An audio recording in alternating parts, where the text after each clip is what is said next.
Sa bayan ng Pudok Consigra na isang taong matiyaga at masipag sa kanyang trabaho. Siya ay edad 24 na taong gulang at may isang anak na umaasa sa kanya. Siya ang nagtataguyod sa kanyang pamilya upang maiahon sila sa hirap ng buhay. Ang kanyang trabaho ay ang paghahatid ng mga pasahero sa kabilang pampang ng ilog gamit ang kanyang bangka. Araw-araw, sinisimulan niya ang umaga ng maaga upang ihanda ang kanyang bangka at siguraduhing ligtas ito para sa kanyang mga pasahero. Ano pong pangalan niyo? Babalik.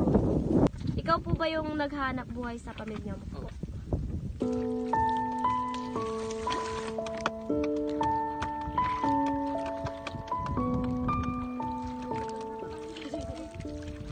Taga saan ka po? Ilan po nasasalda niyo sa isang araw? 500.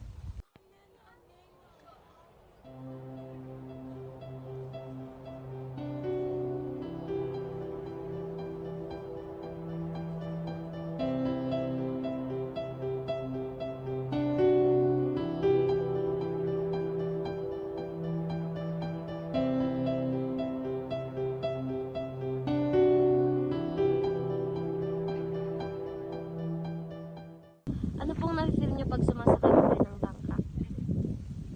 Ayos lang, maganda. May anak na po kayo? Oo, isa. Ang ganitong uri ng determinasyon at matutong tumulong din sa ating pamilya. Magtrabaho tayo ng buong puso upang makaahon sa hirap at magkaroon ng mas magandang kinabukasan.